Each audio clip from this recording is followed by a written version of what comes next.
But first and foremost, we are going to head to the All-Ireland semi-final. As we said, a 120-17 point win for the Kingdom against Tyrone. As I mentioned, we're joined by Liam Brosnan, John Kennedy and Andrew Moynihan, the regular trio at this stage.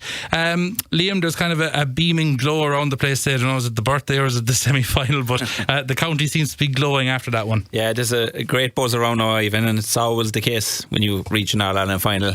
I suppose the crack now about tickets and the banter with flags and the whole lot, which is great, and I think that's something we've all grown up with from a very young age, with the great Kerry teams down through the years, and I think it's I suppose it's kind of tradition for us, really. Even though sometimes we can people say that Kerry don't deserve it all the time, but I think we do down here, and I think it's nice. And like I said, a great buzz, and the performance I thought was a very mature performance, the last in the semi-final.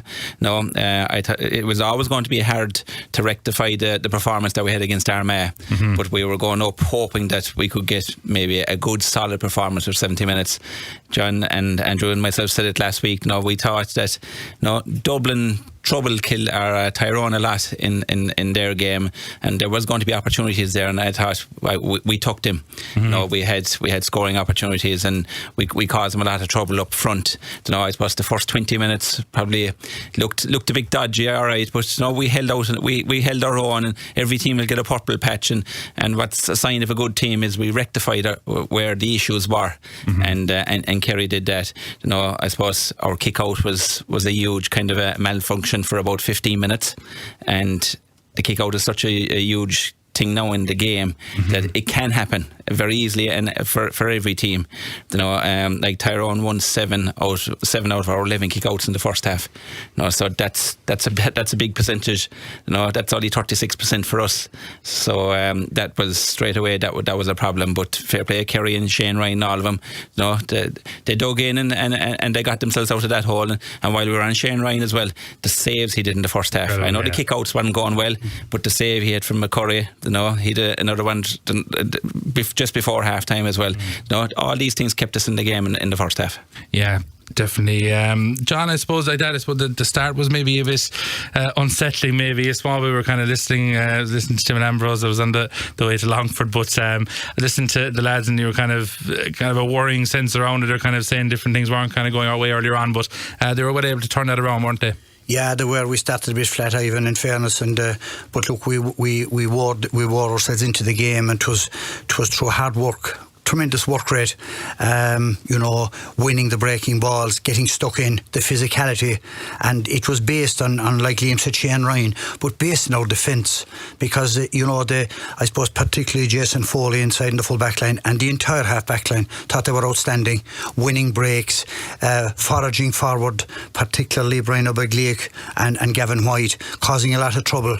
And I suppose the fact that there was a +1 on David inside, it meant that there was an extra bit of space. There was an extra man all the time, but I thought the physicality, we matched them, we were hungry, we contested everything, particularly Mark O'Shea and Sean O'Brien around the middle of the field. Mark Shea was going up for everything, if he didn't win it, he broke it, but I think it was the breaking ball, and like Liam said, Shane Ryan made a couple of very good saves, but we, on the other hand, we dropped 3 into the goalie, we hit the post twice, and I think both Sean O'Brien just before half time, it came very fast to him, he from the hand to the foot to get the shot, he just didn't do it, but it was a goal chance.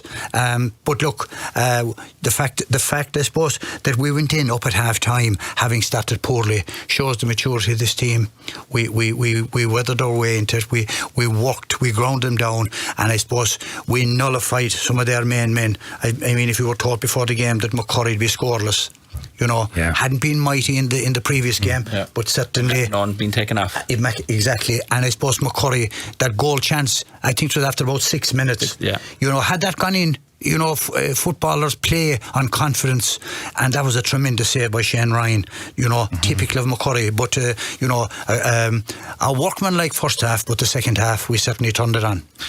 Andrew, to be fair, we spoke about SSC over the last couple of weeks and looking sharp, but my God, that was some heat to be playing again. There was people in the stands were sweating. It was probably one of the hottest days of the year, and to be fair, Kerry never looked zapped of energy. I think maybe the game did start to peter out towards the weekend, I think, for both teams really more than anything else. But to be able to play through that heat, like, that takes a lot, and our bodies aren't used to this country unless you go on a warm weather training camp. Yeah, without a doubt. And just sitting in the stand, and everyone in the stand seemed to be just dying. But then you're wondering, how are the players surviving over 70 minutes? Credit does have to go to both teams, because they were, to be fair, were full of energy throughout, and there was some absolute fantastic work rate, particularly in the Kerry team.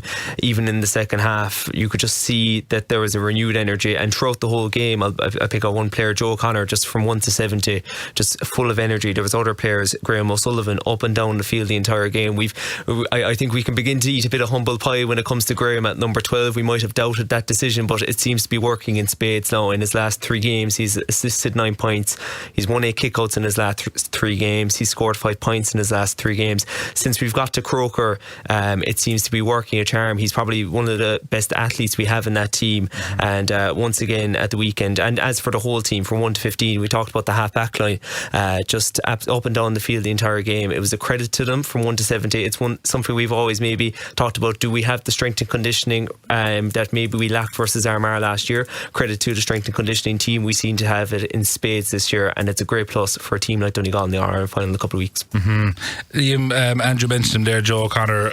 Probably was one of his best performances in a Kerry jersey, and a man who's kind of going from strength to strength every year. And I think Jack spoke about him after I was listening to the piece, and he said that a lot of people kind of doubted him after the ACL and kind of coming back, and he's kind of come back with a point to prove, and I think we've definitely seen that as well. Oh, without a doubt. And look, Joe's on player of the year category now at the moment. That's how good he's been playing, and and it's like everything. It's everyone around Joe as well, and I think that's why Kerry really, I think the Meath game has really galvanised this team, and it has probably brought a lot of spirit, and you can see it in them, and it has been said a few times on different interviews, but definitely Joe, and I suppose moving him to the wing is a big addition as well, because Joe will go through you instead of around you, and that's the way he plays. When he gets the ball, he just has the first 2 or 3 metres of a burst. He's a sprinter, and it's very hard to stop him then when he gets on the go like that.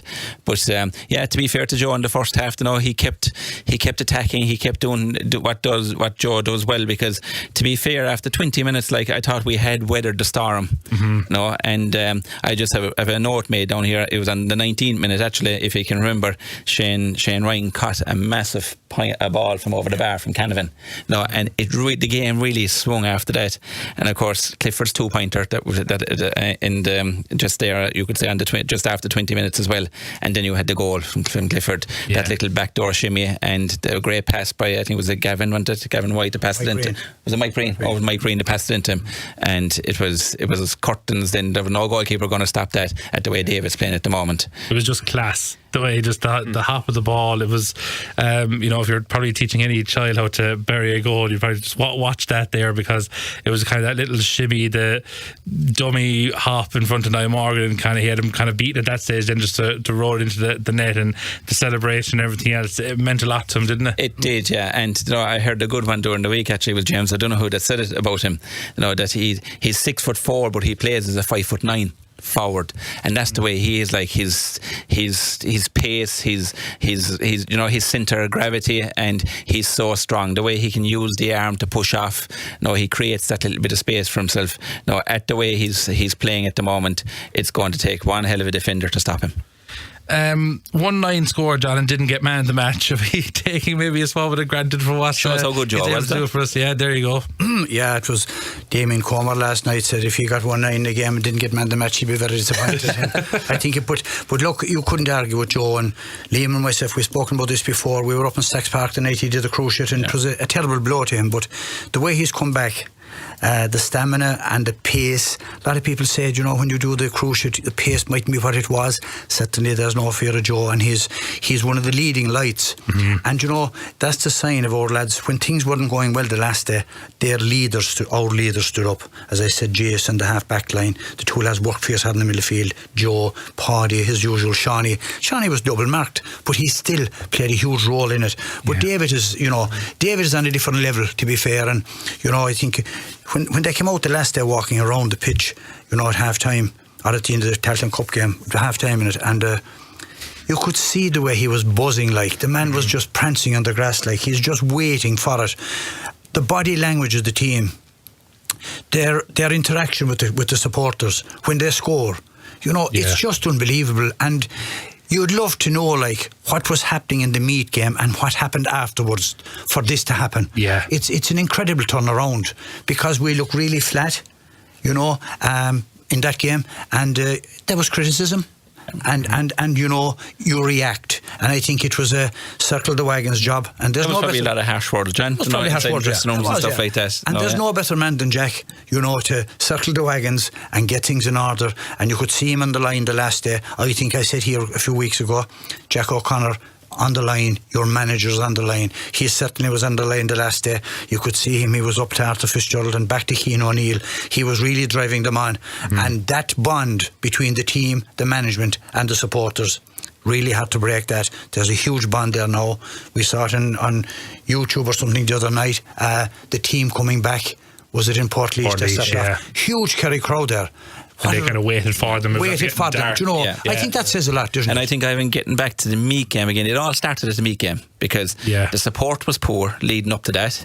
And I think the genuine Kerry supporter then kind of said, right, they were getting a lot of criticism, the players individually and management. And I'd say the good Kerry supporter kind of stood up and said, right, we're going to back these guys now.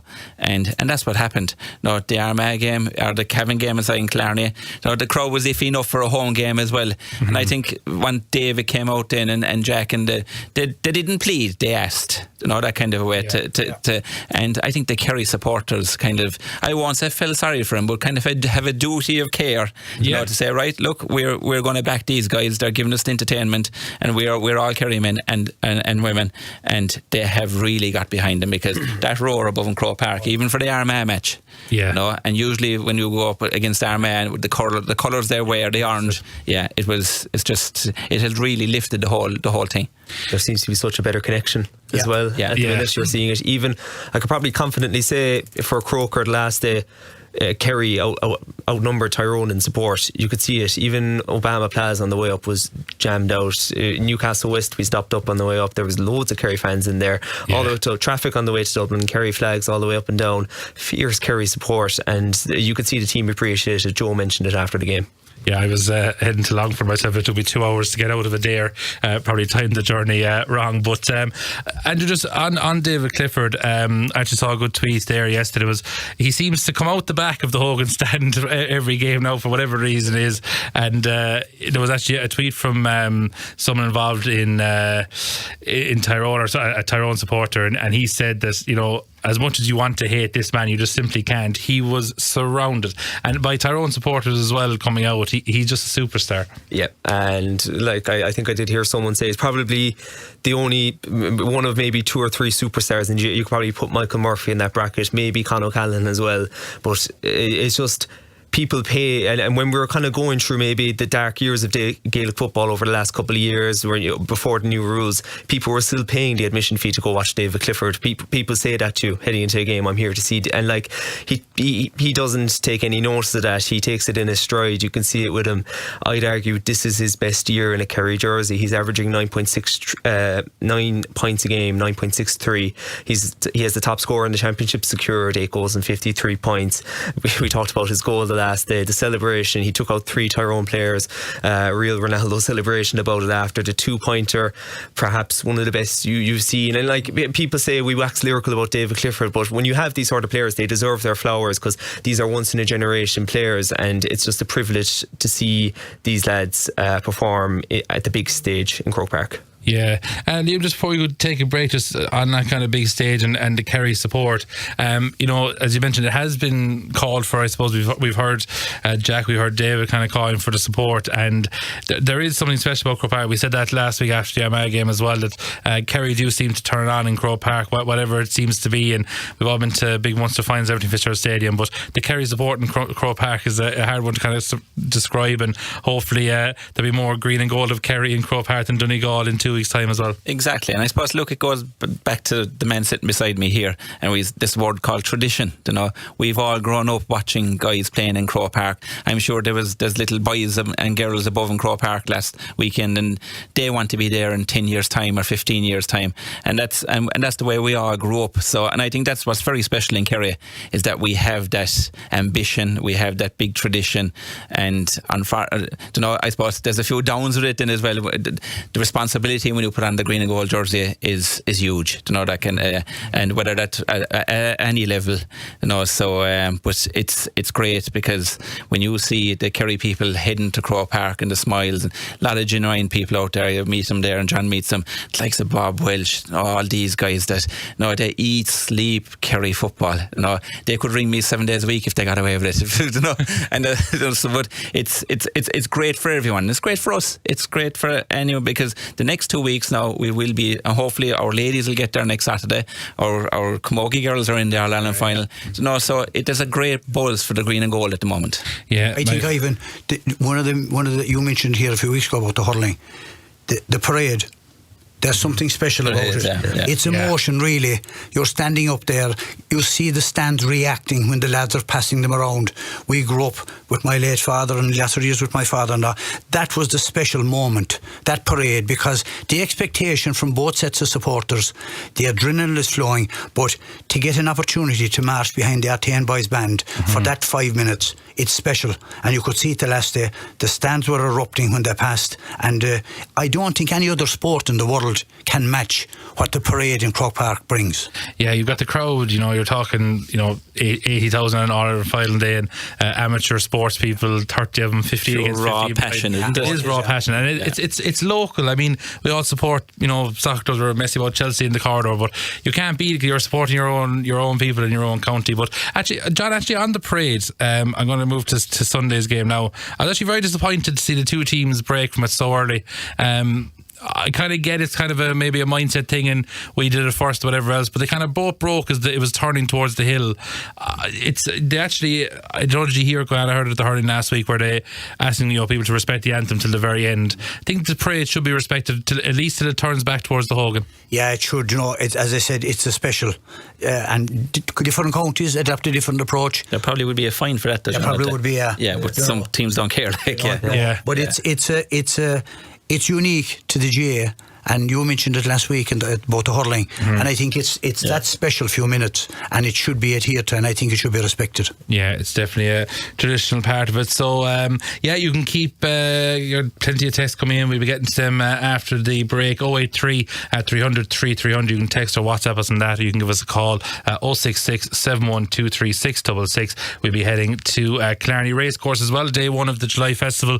We'll be getting a report from James O'Connor right after this quick break. Best wishes and happy birthday to Radio Kerry. We have a lot of good friends in Radio Kerry. That's Dermot and Margaret Ann. Thanks to them, they're always texting in as well.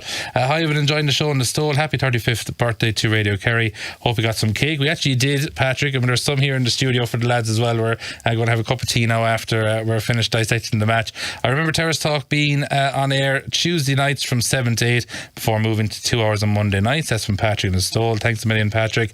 I never enjoyed following a Kerry team as much as these lads. The passion and commitment of the players has really caught the imagination of the Kerry faithful. What an excellent result on Saturday, and with David Clifford and Joe O'Connor on our side, we won't go far wrong in the final. That's from Liam in Ballyhide. Thanks for texting in, Liam. Katrina in Tralee says congratulations to the players and management on reaching the All-Ireland final. I must mention the supporters that were in Croke Park on Saturday. They really got behind the team. I was proud to be from Kerry, and that's from, as I say, Katrina in Tralee. Ivan Tidings, my namesake in SD. Well done to the Kerry team. Outstanding David Clifford. John Kennedy, would love to have him playing for SD. Well done to the North Kerry man Jason Foley. All the best for the final, and bring on Donegal. That's from Ivan Tidings in SD. I think if there was a transfer market, John, in Gaelic games in the county, there'd be a lot of people fighting for him. There'd be a big budget. Why can't the Kerry team stand still for all of the national anthem? I watch all teams now, and Kerry are the worst at the moment. Pity, as otherwise they are super, and a credit to all. The anthem, I talked about the parade, but the anthem also does it, especially in a full Croke Park, and I just think the tension and the flow. I was actually at the hurling quarterfinals yesterday, and both teams were well gone before the end of the anthem. It's more of an adrenaline thing, Liam, isn't it, than disrespect for it? It is, Ivan, and I suppose, look, it's hard as well for a player, because just to stand still, because you have probably the couple of minutes for the moment silence as well before it, and then you have the national anthem. So there's probably about 3 to 4, maybe 5 minutes there where a player needs to kind of keep nimble and keep going, because you're coming off a warm-up, then you're going into a parade, and then you're going into kind of standing. And it'll be worse than the All-Ireland final. It'll be worse because they'll have the president as well. You know, so I wouldn't be too down on the players in that, because they need to kind of shuffle around a small bit, because when the game starts at 100 miles an hour then. Yeah, but the game starts very quickly after the anthem, doesn't it? I mean, it's just over, everyone's moving, you kind of sit down and you pick up your programme and you're kind of sitting down, next thing the game's on. So like from a playing perspective, you kind of need to get into your position fairly quick as well. But one to note. Hive, an impressive performance by Kerry after a slow start. They controlled the second half and they look really fit and sharp. Happy 35th birthday to Radio Kerry. That's from Charles. Thanks a million for that. Charles, please could you tell me why they didn't have a water break with that terrible heat? A poor pure Kerry fan. That's Marie Burrows. Thanks very much, Marie. Yeah, Andrew, a strange one. League of Ireland introduced mandatory water breaks. We had one in Longford on Saturday night, the Kerry FC game. Very surprised to hear there actually wasn't a water break in Crow Park. It was, we're saying 28, 29 degrees. Would have been no harm maybe to stop the game for a minute to get water on. Yeah, it seems the obvious decision, but sometimes these things just don't seem to get picked up. Yeah, like as you said, League of Ireland picked it up. The GA should have picked it up too. It's Saturday evening, it's 27 degrees. Like Irish people, we're not used to this sort of heat. Never mind the players who were playing at 100 miles an hour. But I did pick it up around maybe 15-16 minutes in after the Shawnee and Joe O'Connor goal chance, where Niall Morgan intervened and ran into his own man. That while Morgan was down, a lot of the Tyrone lads, I don't know about the Kerry lads, were getting water into them. Was that a bit tactical to keep Morgan down a couple of minutes longer so lads could get a bit of water into them? Did both teams agree on having a player down at some stage? That can happen in games too, because I mean you're looking at 27 degrees. It's not we're not going to be used to this, and as you said, it should have been picked up on. There should be water breaks. Yeah, absolutely. Great team performance by Kerry. Every player did their job. Could have been over by half time if scores were taken. Second half, magnificent. Fitness levels were massive. Joe O'Connor is our Roy Keane. Some engine. Congratulations to every player in management. Now for the big one, that's from Eddie Stack in Tralee. Is Roy Keane a good comparison? Very good comparison there, actually, yeah. No, like box to box player. A lot of people that would have said in previous years we're lacking a bit of edge in terms of some of our players. I think Joe brings some of that edge. Even when McKernan came onto the field last day, Joe made sure to make himself known. Like on the 44th and 47th minute, he kicked his 2 points. They could have been bulged in the back of the net just as quick. You know, so he's a box to box player. Absolutely. Kerry must wear the green and gold in the final. 2 teams yesterday wore green and gold. Kerry can do the same in the final. That's from Jerry. Jerry from Kerry. That's a lovely rhyme. Yeah, John, that's actually an interesting one. One that hadn't kind of come across my desk yet was the colours for the All-Ireland final. We like playing the kind of bit of blue as well. Yesterday the colour clash wasn't too bad, to be fair, with Meath, but Kerry do have kind of a big enough gold band going across the middle. So we had to change in 14, didn't we? It was green and gold 14, yeah. Did they wear the white? They wore their own. White, yeah. Did they? Yeah. Kick clashes and everything else. There's a lot of talk kind of it's people colourblind and everything else. There's kind of difference with colours now for TV and everything else. It's probably come a long way in the last 10 or 11 years. So be interesting to see if we be in the green and gold or the blue, or either way, whatever we're in, we'll have to support them for the 70 minutes. Because Ivan in 97 actually ran about that against Mayo, the Kerry jersey had a bigger gold band. They expanded for the player jersey. Yeah. It had a bigger gold band. If only are listening. But either way, Ivan, it'll be a great occasion with green and gold in Cork Park. For the supporters, one colour, yeah. It'll be unbelievable. Absolutely, you won't be able to tell who's supporting who going down Jones's Road. A lot of text in, so we are trying to get through them as best we can. Radio Kerry always giving the best sports coverage. Well done to everybody for the years of fantastic news, sports and general news coverage. Like the song goes, you're simply the best. That's from Catherine Ahern and Ballylongford. Thanks very much, Catherine. Again, between the match and the birthday, it's fairly hectic. Ask the panel, will Donegal's running game trouble us, or is it down to possession from kickouts that'll decide the final? Paddy Clifford is due a big game and is my bet for man of the match in the final. Listen to Tim and Ambrose on the way home was the highlight of the journey home up the Kingdom, and that's from Dermot. The repeated commentary was superb. I suppose as we'll have next week, we'll have a lovely outside broadcast preview next week, so we won't delve too much into the All-Ireland final, but I suppose to give a look at Donegal, they are going to be the opponents. I must dig out the clip for next week of us all predicting Donegal back in January. Did we all predict them? Not all of us. Only for Galway's injuries, I think. Well, okay, it's safe to say that none of the four of us said it was going to be Kerry, so let's go how much we know. Donegal's running game, would it trouble us? It will, Ivan, but look, our kicking game will trouble them as well. No, there's going to be so many fascinating aspects of the game from both sides. Like Donegal have a lot of weapons. No, they have. I think the kick out, like your listener said there, is going to be a huge bearing in the game, because Patton is a guy that can put the ball down, take 2 steps back, and it's hard to read because he can go short or he can go 80 metres from his 2 steps. And there's guys running off it then as well. So it's going to be interesting, and we'll be looking forward to the next week and the next week and a half talking about it, of all the different things, but matchups are going to be huge as well, so it's going to be great. Absolutely. I know, as I said, we'll definitely save a lot of our chat on the final for next week. Kerry broke away from the parade long before Tyrone did, and Kerry broke away also before the national anthem was finished. One thing that could be said, that the northern teams have plenty of respect for our national anthem. That's from a Kerry supporter. Hi Ivan, Lee mentioned there about the support of Kerry ladies next weekend, but again, like the senior footballers, a few weeks past, why must they have to travel the 4-hour journey to Tullamore? Meath have a 3/4 of an hour to Tullamore. Again, it should be close to 50-50 distance for both teams. That's from Michael Brosnan. Of course, ladies in action next weekend. We were kind of critical of Tullamore for the men's game, of course, and a similar story here without it being a neutral venue.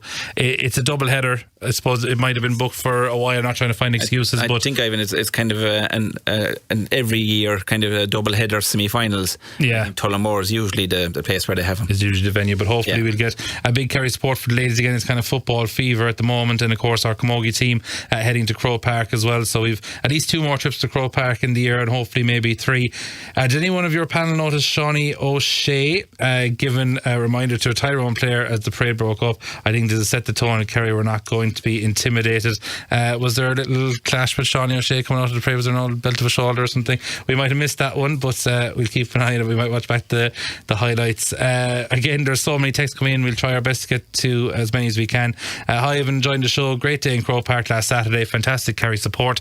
Congratulations to Radio Kerry on the 35th birthday. Onwards and upwards. You've got 3 rogues in the studio, especially Liam. Bring on Donegal, no fear. And that's from Bernard Pop Lynch in Tralee. Thanks to that, Bernard. Last time I called him the Golden Oldies, and now we're calling you a pup. and fair play to Pops there. He's a fantastic Kerry supporter as well. Now you'll probably see him now with Kieran Donaghy isn't playing anymore, but he was always the man with a big Kieran Donaghy signer, so I'm sure he'll have one for David Clifford for the week incoming. Absolutely. I forgot to mention Tim and Ambrose. They're so passionate. No need for TV if you listen to them. Well done, lads. Supporters were magnificent. That comes back from Eddie Stack.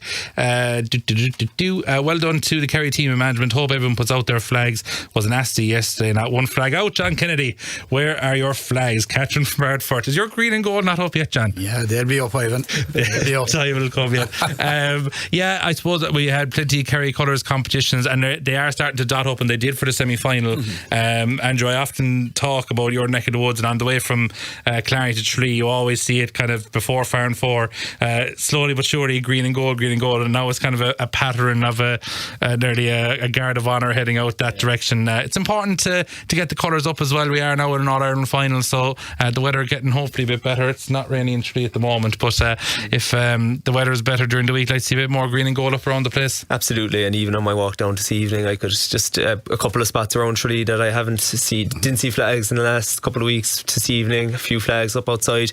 You don't realise the difference it makes, because you see the lads walk around town, you see the players in Clarny, Tralee, other towns, they take notice of it, the management take notice of it. It adds a bit of colour to the town. We're always on about trying to improve the colour of towns. People say it's coming a bit, I don't know, too grey and a bit too beige, but just that bit of green and gold, it's a lovely colour. I've flags up on the car. We'd 3 flags up on the car on the drive up the last day, 2 on the windows and 1 in the back seat, or 1 in the boot, flying out. So definitely decked out for the weekend. But just a message to the county, because it just adds colour and it just shows your support. Yeah. I think there's the tradition though that is for the final. Yeah. In a lot of areas, you know, I know in our own club they put them up for the final. Yeah, sure, and it's the same around the county. You know, in some of the towns they'll be up earlier, but I think you'll see before next weekend there'll be some colour, and rightly so. And there'll be bunty out in the streets always as a child. I remember when you see the bunty out in Clarny, it meant Kerry were in an All-Ireland final. And you'll see the fellas in the corner selling the flags and the hats. They'll be out next week as well, so then you know you're in a final. Everyone making a few pounds. Only one colour. Cash only. 27 degrees in Ireland is similar to 21 or 22 in Sydney, so obviously the players were well able to cope. I think we're more going after the fact of we're not used to it being that hot for most of the time and training in wet winters out in Currans and everything else. I've been to all the games, but you cannot beat being in Croke Park. The only problem is I have is trying to contain myself with the shouting. I'm sure some people probably think it's a disgrace when you get carried away in Croker. I think we're all a bit liable for that, and you can expect a few hoarse voices, win or lose, come at Terrace Talk in 2 weeks' time. Happy 35 years today. Donegal had no serious test yet. We had a better game, toppling Armagh. Love Tim and Ambrose, and that's from Tom and Stella in Tarbert. So again, the text messages are absolutely flying in this evening. Thanks for everyone for getting in touch. 083 300 300 and 066 7123666. Before we go for the break, lads, I suppose again just to look back, I suppose Donegal and Meath, Liam, I suppose we chatted a touch about them there in the running game and everything else, but half time Meath are probably still there and thereabouts, but a fairly disappointing second half from their behalf, and dangerous goals from Donegal and everything. It was a good entertaining game to watch anyway, even as the neutral side of it. Well, I suppose the first half probably was when Meath were competitive, and there were, by all means, there was supposed to be a very strong breeze up there, and Meath had it in the first half, but they looked like a team that were just completely reliant on the 2-pointers. I know they had a good year with them, but it, like as I say, you live by the sword or die by the sword, and it wasn't going over for them, and I think they struggled when that started to go against them. No, I suppose look, they had a great year, but at the same time, you know, at the end of the day, they didn't get to where they would have liked to. No, and I suppose they're building, but I just think they met a juggernaut who, since the very start of the year, have only one ambition, and they're there. But to be fair, now they have another Donegal have a juggernaut coming at them now in the other green and gold. You know, so yeah, I just think that Meath, look, to be fair, they're one or two gears down on the likes of Donegal and Kerry when it comes to this stage. Yeah, but John, to be fair, we must commend Meath as well. Like, they had a fantastic championship. You have to hold your hand up. They beat Kerry. They had Dublin there. They had Galway. In fairness, they had a great championship for a team who were playing Tailteann Cup football a couple of years ago. We saw the Tailteann Cup final, a very competitive final. Great to see Limerick and Jimmy Lee, so unlucky really in the end. It could have been a goal, but to go back to Meath, like, fierce credit is due to them. They have nothing to show for the year. Like, they lost their Leinster final as well, but to be fair to them, they had a great year, and I think it's a sign of good things to come for the Royal County. There's no doubt. I think that Robbie has great work done with the team. They came out of nowhere, beating the Leinster final by out, bounced back. The win against Kerry was pivotal for their season, and they beat three of the big ones in Dublin, Kerry and Galway. But they needed everything to go right the last day. I suppose Jordan Morris was well shackled by McCall, and then Menton going off injured. It would have made no difference to the end result, but they needed all those players. But as you said, they came from the Tailteann, and I think Leinster needs Meath going well, as indeed they need Kildare next year. And Louth. This is so competitive, and that's what you need. And it's the same happening in Munster. It would be a better championship all round. But on Limerick, you'd have to say Jimmy Lee has tremendous work done. Mm-hmm. Not too many put their hand up for that job when it was when the position came up. 4, yeah. Jimmy Lee and the Lee family are synonymous with football in Newcastle West and in Limerick. And indeed, there's old former chairman Nasty, Padraig Valley, is a statsman with them, and I've paid close attention to them. But the bond that team have, and the number of players that didn't commit for the year, it's an incredible achievement. And it went to the wire, a deflection over the bar. It could have been extra time, but I think Leinster needs Kildare going well. They're on the outskirts of Dublin. They have the numbers, and I think next year is going to be a big year for them. Yeah, absolutely. We have to go for a quick break. 083 300 3300 is a text to WhatsApp, or 066 712 3666. Now, Liam, I hear you're going to have timber for sale over the next couple of weeks. Ask Liam, is he living nearest to the current training camp? Would you just get a chainsaw and cut down the trees to stop Jimmy McGuinness's spies?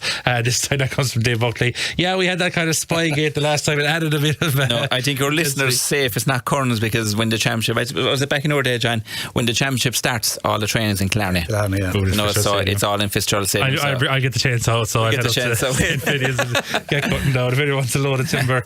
Hi, Ivan, Liam, John and Andrew. Great show as always. Great Kerry victory over Tyrone on Saturday. Kerry versus Donegal will be a good final. It'll be a tight game. I think Kerry will shade it by 3 or 4 points. I'd like to dedicate the late victory to the late Mick O'Dwyer and Micheál Hurley, 2 great Kerry men, Kiri Abu. By the way, happy 35th birthday to Radio Kerry. My great memories listening to the late Liam Higgins and Weechie Fogarty, Tim Moynihan and Ambrose Donovan, along with Billy O'Shea, doing a great job on commentary today. Yeah, I suppose we haven't mentioned the birthday either. It's just 35 years. There's been some great memories. I'm only a child compared to a lot of it, but it's a long time of providing Kerry with commentaries, and we got a fantastic one again. And there's been great memories throughout the years. Liam, you were cleaning water off equipment and everything else, but it is nice to kind of look back, and there's great names we mentioned today right across the day, and even on this programme. You think back to a lot of people, and probably time to reflect is nice as well, Liam, isn't it? It is, Ivan. And when you think back at the names there, like the Weegie, Seamus O'Mahony, all these guys that we grew up in, especially I suppose our household was a big sporting household. Liam Higgins and all these guys. And I suppose, John, you were probably in here just as long as I am. I think when she asked me to come in, I think it's about 18 years ago. So there's a lot of water gone under the bridge, and Radio Kerry, even the studios, there's such a massive change over every year. There's something different. And the one thing I will say about Radio Kerry, and we see it even coming in here, the people that are working here, the people that are involved, whether they're sound or whether the sound engineers or whether they'll always have a word, there's a salute, and there's even from day one, John, it's just a lovely place to come into, because we're only blow-ins. We only come in once every so often, but they still have the chat and everything. And we're very lucky that we have Radio Kerry. And I suppose, look, we can be a bit biased because we're allowed to. And I think even back in Weegie's day, when Weegie was coming in and he was throwing the legs, the shoes off, John, remember? And he'd throw the legs up on the counter, and he'd start talking football as if we were around a table at home. And it's fantastic memories, and it's such a service that Radio Kerry do for Kerry. Yeah, absolutely. And Joe and Eve's after pointing me in that direction as well. We're actually going to hear a quick clip of Weechie Fogarty, if we can get it lined up. I think it's ready to go. And this was the famous poem that we heard going back in the past. And nice to be able to reminisce on these occasions. We might actually play that now, Eve, if we can. The wonderful John B. Keane once remarked to me that there are just 2 kingdoms, the kingdom of heaven and the kingdom of Kerry. And of course the great man was, as always, spot on, because Kerry is special. It's unique. There is no place like it in the whole world. And despite the fact that I have travelled far and wide, home is where the heart is. And to come home to Kerry is in many ways like coming home to heaven itself. Towering mountains, crashing seas, stunning scenery, valleys and lakes, and the ever-changing majesty of the 4 seasons. Kerry continues day after day to confound, mystify and amaze, because to me, more than anything else, Kerry is a spiritual place. Its traditions, places of pilgrimage, footballers, sportsmen and women, authors, singers, photographers. My county is blessed with all that is great and good. But it's the heart and soul of the people of Kerry that define it most of all. The Kerry accent, the Kerry way of life, the Kerry spirit. The Kerry followers in Croke Park on our Ireland final day singing our national anthem, expressing their unique identity as they cheer on their men in green and gold. The handing down of tradition. And then we have Radio Kerry. For 25 years, the jewel in the Kerry crown, the servant of the people at home and abroad. Those exiled in the farthest corners of the world are tied forever to home through Radio Kerry. I have met Kerry diaspora who listen in far-flung regions such as Alaska, Wagga Wagga, Australia, South Africa, Chile, New York, Boston, Chicago, London and Madrid. and many more destinations with names far too complicated to pronounce. Kerry, the kingdom where I have been so blessed to have lived all my life, married and raised my family. And when I die, hopefully I will travel from one kingdom to another. There we go. That's just beautiful. Nice to reminisce on those things on a night like tonight. Isn't it? Yeah. Good evening, lads. My favourite memory of Terrace Talk was she and his Who Am I quiz. I picked up my name a couple of times for under 21 tickets. That's from Mike. Yeah, I think that we all have our own kind of memories. I always remember listening to this programme when I was trying to do my homework or pretending I was doing my homework or whatever else. But a bit like yourselves, it was in a sport madhouse. I suppose that's back to the football, and it's kind of a last word, I suppose. We have to go back racing. We have news and everything else. John, I suppose now that it's time to get ready for an All-Ireland, it's kind of come so quick. The split season has it all changed up that we've kind of only got a 2-week run-in instead of a 3-week. It'll be a very quick run-in, which is exciting. We've only got one Terrace Talk All beat to look forward to next weekend. But, it's time now to get excited in the counties, and I think we've said that at the start. There's a good feeling, there's a good air of it around the county already. Yeah, there's no doubt. And if I may, for a brief second, it's a privilege to be involved in Terrace Talk, Ivan. First of all, late Seamus Mahoney got me involved. Too many great names to mention, but it's a fantastic service to Fiona and everybody. What they mean to the people of Kerry, people that can't go to games, listening to them from their own sitting room, it's fantastic and well done. The All-Ireland final, the two best teams in the country are there. They're there on merit. It's going to be a huge tactical battle. It's going to be a serious occasion of colour, and I think it's going to be a really great game because we have some fantastic players on both sides. We have some serious athletes, we have some serious pace, and it has all the ingredients of being a really, really great game. And that demand for tickets and that scramble for tickets started on Saturday night at about 8:30, and I said we'll continue till Saturday, 2 weeks at 8:30. Well, I don't have tickets for anyone who wants to text me anyway. I get them off John or Liam or Andrew. Andrew, a bit like that yourself, I suppose. Look, again, that kind of build up to All Ireland, there is that kind of air of excitement now, and the tickets, the phone calls are going, who's training well, who isn't. There's a different feeling around when it comes to All Ireland, and we're looking forward to that now for the next 2 weeks. Yeah, there's no better place to be when Kerry are leading up to an All-Ireland final. I always say that. And you even from when you're a young lad, I remember 2008, 9 All-Ireland, 2014 as well when we won that. 15 we lost, of course, even the hype before the 5-in-a-row final, the hype before the replay, they're great weeks to be in Kerry, and that's instilled in you from a young lad. And I even heard from one of my friends recently who said he just thought every year Kerry got to the All-Ireland, that was the way it went, because from 2004 2009, not sure Kerry are in the All-Ireland again. That's just what happens every year. It doesn't. And look, we're in a privileged position that we have 38 of them, and we're in the All-Ireland final more often than not. But as I said, there's just no better place to be. Enjoy the next 2 weeks, win or lose. It's always a special place to be in the kingdom. Yeah, absolutely. Lads, we're going to have to park it there because we have to go racing. Thanks very much for popping in this evening as usual. We're heading out and about. We're on the roads next week, so you might come to Kenmare with us. We'll have more about that during the week. I must say best luck as well to Seamus Mulville, of course. He's reffing the opposite game to Kerry next weekend in the ladies. That's Dublin against Galway. It's the later game at 7:30, and best luck to him. It's a good referee. I see him on the fourth official the weekend at the hurling as well. Is there anything the man can't do? I'm not too sure. But thanks, lads. We'll be in Kenmare next weekend. We'll be putting the diesel into the tank and leaving Tralee down to Kenmare. Looking forward to that one. But for now, we're going to head to Killarney and we're going racing before the news at 7.